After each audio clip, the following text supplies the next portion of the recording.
the North Atlantic, 162 miles off the coast of Norway. Our rig, Odyssey Deep, was one of the deepest offshore operations in existence.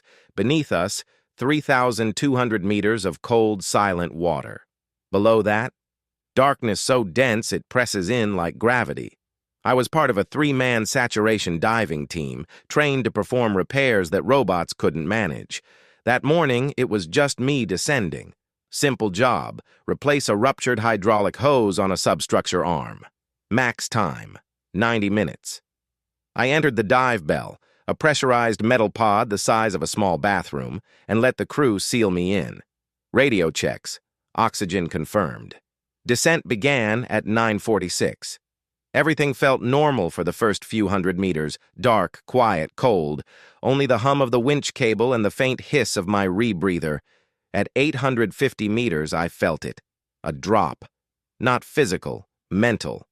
Like my thoughts weren't mine for a second. A flicker, a whisper of static in my head. I shook it off. "Bell to surface, I'm good," I said through the mic. "Still descending. Visibility's about 15 meters. They didn't respond. I tapped my headset. "Surface, do you copy?" Still nothing. No static, no hum. Just silence. I checked oxygen. Still flowing. Radio lights blinking. Everything looked fine. But something wasn't. At 1,300 meters, the external lights cut through a dense layer of silt. That's when I saw it. A flat structure. In the sediment. Not equipment. Not natural. It was a door, steel, circular, bolted into the seabed like a submarine hatch. No rust, no marine growth, no visible hinges. It looked new, but also impossibly old. "Surface, come in," I said, this time calmer, slower. A faint voice crackled in. "Bell, this is Odyssey. Do you read?" "Yes. You lost me. I found something." I hesitated. My heart thudded against my chest in slow, pressurized beats. "I found a hatch down here, like a door, in the ocean floor." Silence. Then, "Say again?" Before I could respond, the door moved. Not fast, not dramatic, just a slow turn of its circular lock from the inside. "Nope," I whispered. I backed up inside the bell and reached for the ascent lever. The lock spun a second time. A faint vibration rattled the bell floor. Not seismic, mechanical, like a massive internal engine warming up. The voice on the radio returned, frantic now. "Abort dive! Bell is coming up now! Repeat, we're bringing you up!" As I ascended, I kept my eyes on the hatch. It was open just a crack, blackness behind it. Not the natural kind.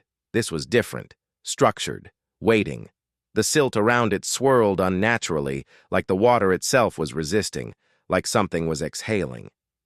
At 1,000 meters, I finally lost sight of it.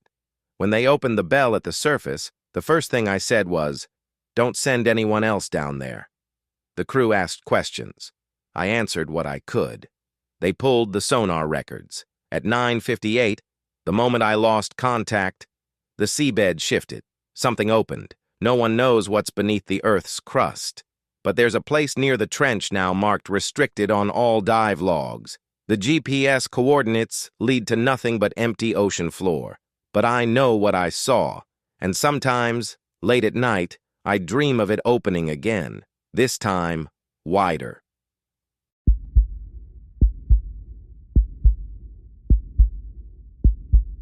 We were supposed to be celebrating.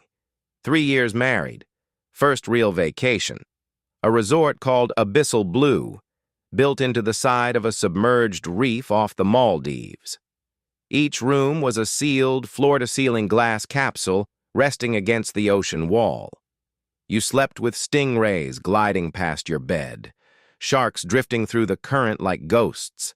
A literal underwater dream. It was silent, surreal, and hypnotic. At first. The strangeness started on the second night. Around 2 a.m., I woke up to a soft tapping sound, like someone knocking gently on a window. My husband was asleep. The room was dim. Only the reef's ambient lighting filtered in. I rolled over and froze. There was a shape outside the glass.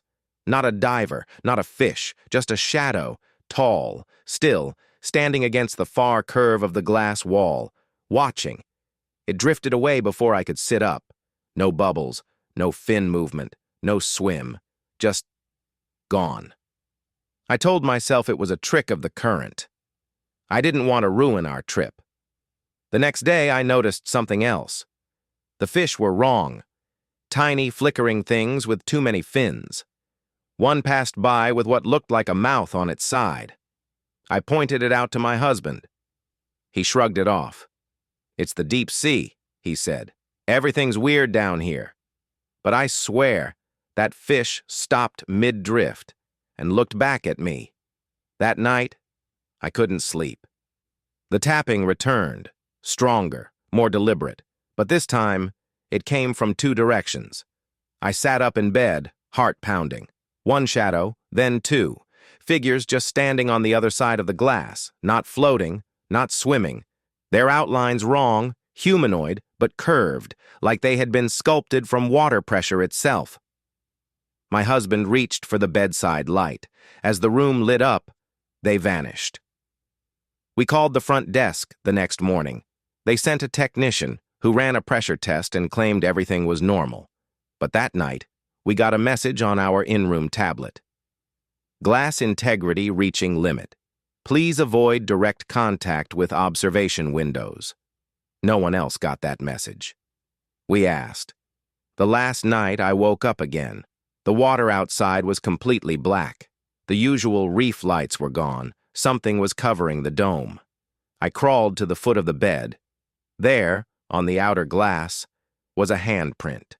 Not a smudge, a perfect full palm, thin fingers, webbing between them, and below the handprint in tiny bubbles trapped against the glass. Too deep. We packed before sunrise, skipped the scheduled submersible ride back and begged for a manual lift. The concierge didn't question it. Before we left, I looked up our room number, Aqua 17. On the floor plans at reception, it wasn't listed. Not even once. Just an empty space where our pod should have been. The resort still operates today, but I never post about it. Never tell people which suite we stayed in.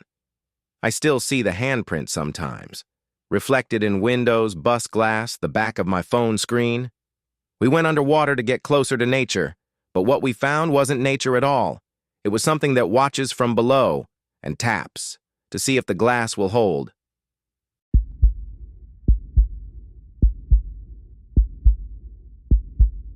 There are places on Earth we were never meant to reach. We think space is the final frontier, but the real unknown is beneath us, cold, lightless, and full of silence so ancient it feels alive. I was part of a deep-sea research crew aboard the RV Solace, stationed over the Mariana Trench. Our mission was to monitor unexplained acoustic signals picked up from hydrophones at extreme depths. We'd tracked odd patterns before, quakes, vent activity, whale calls so deep they sounded like groaning steel. But what we captured this time was none of those. It began with a low tone, picked up at 5,600 meters, just above the trench wall. A single continuous frequency. Smooth, almost soothing. We chalked it up to plate movement or benthic pressure resonance. But then the tone shifted.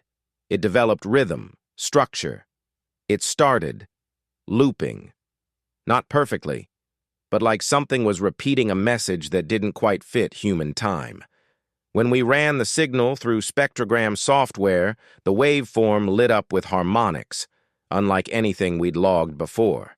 There were patterns, not random like nature, intentional, like music. We played it on the bridge. Everyone listened. Some of the crew laughed it off, a trench lullaby. But Dr. Mirza, our lead acoustic analyst, grew obsessed. She wore headphones day and night, tapping her fingers on the console like she was trying to count beats we couldn't hear. "It's not just sound," she whispered to me. "It's a voice, speaking backwards. Maybe not in time, not in language either. Something older." By the second night, the sound never seemed to stop. We turned off the speakers, shut down internal feeds.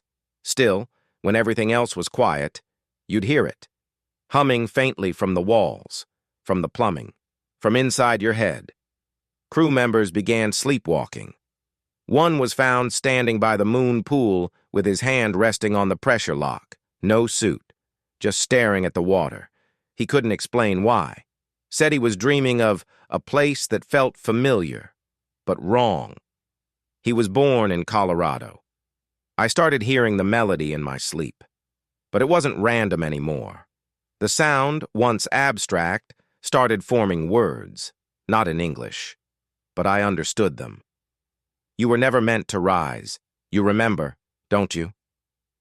The voice felt like it wasn't being spoken at me, but through me, like a memory being exhaled back into my skull.